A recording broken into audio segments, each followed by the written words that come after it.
Assalamualaikum warahmatullahi wabarakatuh. Anak-anakku semuanya, untuk kelas 6 ini pelajaran Aqidatul Awam agak sedikit saya tekankan pada belajar makna, memberi makna bahasa Arab dengan model di pesantren. Ya, karena melihat kenyataan banyak sekali lulusan Minu ini yang melanjutkan ke pondok pesantren. Bahkan pernah salah satu wali murid itu bilang kepada saya, anaknya ini sudah 3 tahun di pondok tapi memberi makna model di pesantren itu masih belum bisa. Nah, untuk itu saya berupaya sedikit memberi bekal kepada anak-anak supaya nanti kalau di pondok sudah paham, syukur-syukur sudah bisa memberi makna model pesantren.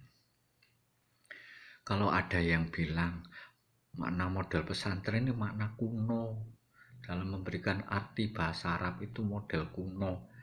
Nah, tolong anak-anak jangan merasa rendah diri dulu ya. Kita pelajari dulu. Bahkan banyak yang mengatakan memberi makna model pesantren ini yang paling bagus, paling tepat dalam mengartikan bahasa Arab. Karena apa? Setiap kedudukan kata-kata dalam makna model pesantren itu selalu dijelaskan. Kalau makna langsung yang modern istilahnya pakai bahasa Indonesia, itu kedudukan kata-kata dalam bahasa Arab susunannya itu tidak dijelaskan. Tapi kalau model pesantren itu kedudukan kata-katanya selalu dijelaskan. Seperti ini contohnya, mim itu bacanya utawi. Terus mim itu singkatan dari mubtada. Nabiuna ini menjadi mubtada. Kemudian ada ba, itu namanya badal. Bacanya nyatani Nabi Muhammad. Badal itu kata ganti dari Nabiuna. Kemudian ada kho.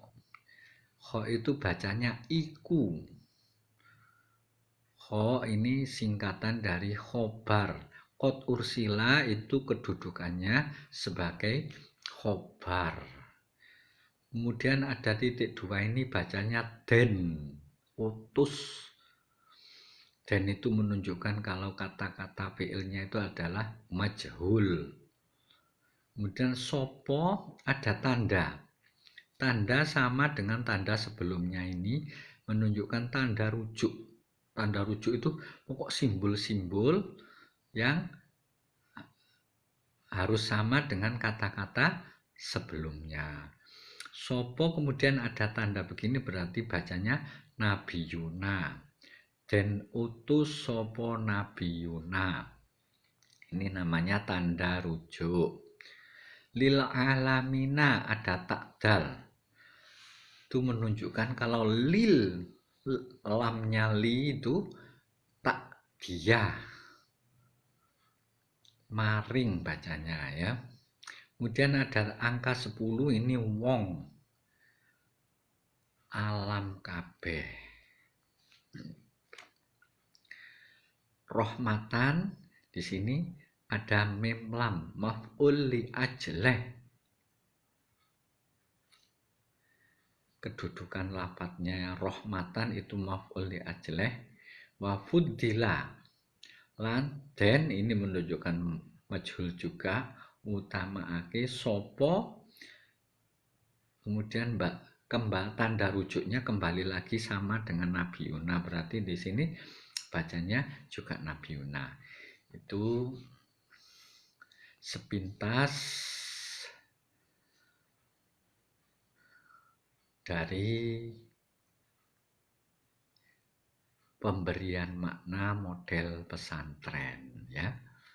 Jadi kedudukan lafaz selalu dijelaskan. Setiap kata-kata itu kedudukannya menjadi apa. Itu hebatnya makna model pesantren. Dulu di Malang, ini ada sedikit cerita. Yang bercerita itu almarhum almarhumlah Kiai Mahmud Zubaidi di Kebonagung. Di Malang dulu ada Basul Masail, pesertanya itu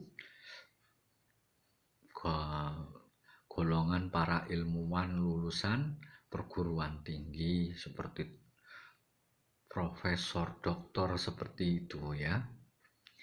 Kemudian ada sebuah kitab yang ingin dijadikan rujukan, tapi di antara semua peserta itu tidak ada yang mampu membaca kitab.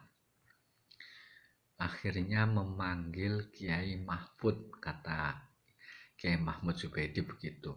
Kiai Mahfud dipanggil, disuruh membacakan kitab yang dibuat rujukan itu. Setelah itu baru para peserta dari Basul Masail itu menyimpulkan hasil Basul Masailnya berdasarkan penjelasan kitab yang dibaca oleh Kiai Mahfud. Ya, ini menunjukkan anak-anakku ya. Jadi kalau orang-orang pesantren itu sangat menguasai sekali dalam penerjemahan bahasa Arab. Karena ya modelnya seperti ini. Kalau model modern langsung dicari artinya. Nah, ini tidak tahu kedudukannya menjadi apa, ini bisa saja dan mudah sekali untuk terjadi kesalahan ya. Saya contohkan ini pelajaran bahasa Arab kelas 4. Nah, ini kalau melihat artinya ya benar saja. Ma'unwanu baitu.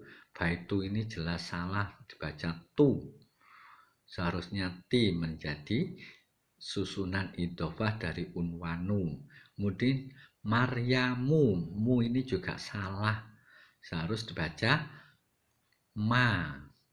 Maryamu kedudukannya juga susunan idhofah, seharusnya dibaca jer, tapi karena ini termasuk isim ghairu munsharif jadi dibaca Maryama. Maryami itu dalam bahasa Arab tidak ada. Yang adanya Maryama atau Maryamu. Nah, kalau orang yang benar-benar memperhatikan atau memberi makna model pesantren akan tahu ini kata-katanya salah. Ini juga ma'unwanu madrasati. Ini sudah betul di, tapi di sini Maryamu. Jelas mu ini salah juga ya. Jadi anak-anakku tolong belajar makna model pesantren dan kalian yakin bahwa dalam memberi makna model pesantren itu yang paling bagus ya. Kemudian saya sedikit saya jelaskan arti dari keseluruhan ini. Ada di antara Bapak Ibu kalian wali murid yang minta supaya pelajaran Aqidatul Awam itu juga dijelaskan. Nabi Yuna utawi Nabi kita Muhammadun, nyatane Nabi Muhammad iku qad ursila temen den utus sapa Nabi Yuna lil alamina maring wong alam kabeh, rahmatan krana dadi rahmat, wa fuddila lan den utamaake sapa Nabi. Kita harus yakin bahwa Nabi Muhammad itu diutus untuk seluruh alam. Tidak hanya untuk orang Arab saja, seluruh alam. Terus alam ini dalam penjabaran lebih lanjut di kitab-kitab itu masih wallah, segala sesuatu selain Allah itu alam. Cuma yang mendapatkan perintah untuk mengikuti ajaran agama itu makhluk yang namanya manusia dan jin. Jadi jin kalau mau masuk Islam baca syahadatnya juga asyhadu alla ilaha illallah wa asyhadu anna Muhammadar Rasulullah. Jadi Nabi Muhammad itu juga utusan untuk bangsa jin. Kalau untuk hewan ini sudah maklum tidak punya akal. Kalau malaikat ini sudah punya tugas khusus dan selalu taat kepada Allah. Jadi tidak ada perintah untuk mengikuti ajaran agama untuk binatang dan malaikat. Rahmatan, Nabi Muhammad itu menjadi rahmat bagi seluruh alam. Kalian tahu orang Arab zaman dahulu itu begitu sangat rusaknya moralnya bangsa Arab, tapi setelah Nabi Muhammad datang, orang Arab menjadi orang yang baik. Ini menunjukkan Nabi itu juga menjadi rahmat. Kemudian Nabi Muhammad itu juga begitu, tidak sama dengan Nabi yang lain. Kalau Nabi yang lain dulu, itu kalau sudah kaumnya itu nggak bisa dinasehati, minta oleh pada Allah supaya diturunkan siksa seperti Nabi Nuh, ada banjir, bandang, kemudian Nabi Musa, Fir'aun ditenggelamkan di laut. Tapi Nabi Muhammad tidak. Nabi Muhammad malah menyimpan doanya nanti, doa mustajabahnya nanti untuk umatnya di hari kiamat. Nah, ini rahmatan lil alamin, Nabi Muhammad rahmat untuk seluruh alam. Wa fudila lan den utamaake sapa nabiyuna.